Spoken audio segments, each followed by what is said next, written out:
Hello, my name is Roxana Mehran from Mount Sinai Hospital, and I'm joined here by Mike Gibson from Beth Israel Deaconess, Harvard Medical School. Welcome to SCAI 2015. Thanks for having me. Thank you very much for being here and having your entire crew really record and allowing us to have these wonderful interviews and allowing me to interview you on a topic that I think is extremely important for clinicians. It's a dilemma for all of us as clinicians on what to do with our patients who are undergoing PCI who happen to have non-valvular AFib. As you know, we're all over the place on duration, the potency, and everything else on dual antiplatelet therapies, DES, BMS. We think there's going to be hopefully a relook at where we are with guidelines, but in the AFib patient population, we really have nothing but a consensus statement. So, correct. What should we do? What are we doing? You want to tell us a little bit about these novel agents and, sure. and what's the status of AFib and PCI? Well, first, the scope. Somewhere between 2 and 20% of patients have both AFib and ACS, and the number probably is closer to 5%. I don't think we're talking about a public health menace here. But when you put those two risk factors together, if you have a risk ratio of 1, you put the two together, you have a 5-fold increase with new onset AFib and ACS in 30-day mortality. So I like to say 1 does 1 plus 1 equal 5 when you put those two syndromes together. So a high risk syndrome. The problem is, all of us know, we treat AFib with anticoagulants, we treat stents with dual antiplatelet therapy. So of course, what do? We've put together all those drugs as triple therapy. And as all of us as clinicians know, there's a lot of bleeding. The original study came from Mayo, and there was about a 15% rate of major bleeding. Mm-hmm. And I don't need to tell you, Roxana, when you have bleeding, it's bad. It's not just the bleeding episode, but it can also be the patient says, I'm bleeding, I don't know, there's the pink one, the red one, the blue one, the yellow one, I'm going to stop all of them. And that's when you veer off evidence-based medicine. As you said, we have lots of durations. We have different choices of thienopyridines. We have different choices of NOACs and warfarin, and all these different durations, 1 month, 3 months, 6 months, 12 months.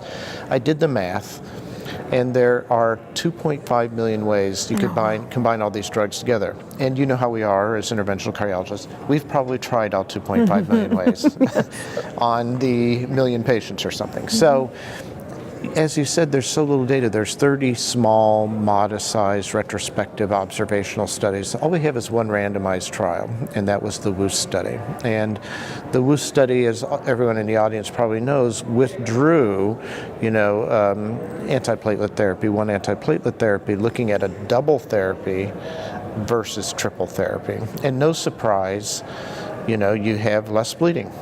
The surprise was you had less ischemic outcomes. I think they got lucky on mortality, to be honest. It was non-cardiovascular and late and all that. So, but clearly better outcomes overall.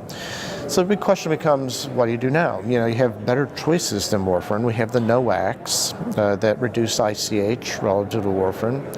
And you and I are leading a trial called Pioneer where we're going to try different strategies in these people. These are non-valvular AF patients, 2,100 of them, getting a stent. Got to get a stent. And we're testing 3 strategies. Mm-hmm. One is a WOOS-like strategy with rivaroxaban, a NOAC at 15 milligrams, plus clopidogrel. A WOOS-like strategy, getting rid of aspirin. No aspirin.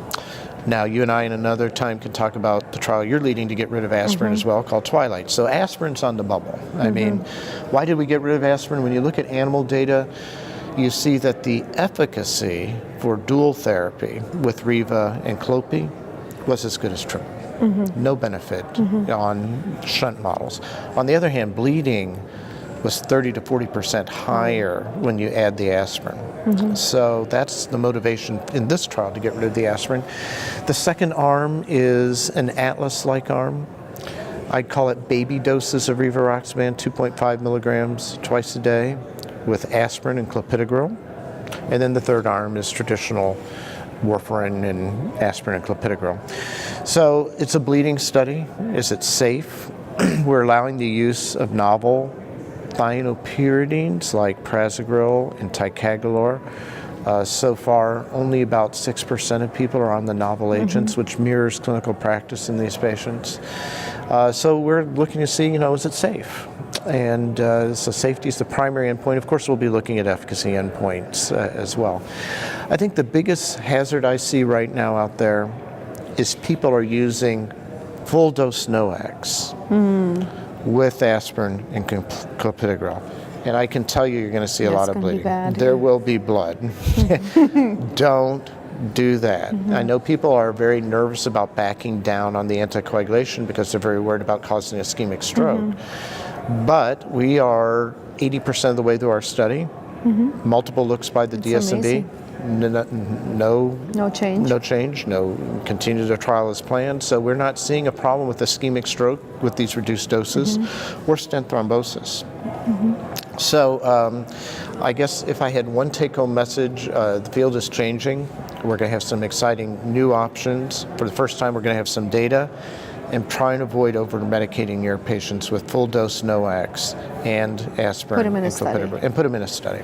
So when are you going to be ready to present this? This is exciting. We're wrapping up enrollment at the end of this year, and then a year after that we'll present the results, probably at AHA 2016. I think we're really very much looking forward to these results, and you really have been a pioneer in AF. So very clever. Really thank you. Yeah. So it's great to chat with you on this. It's a very difficult subject, and I think everyone is anxious to know how to use these novel anticoagulants. And you really should be commended to design a study that will look at all of these different choices. And a few of them. I mean, there's going to be a trial with DABI, redual, similar design. The two different doses of DABI, get rid of the aspirin, and but aspirin's really on the bubble in all these studies. Yeah. Well, let's see. Yeah. Thank you very much. Thanks, Roxana.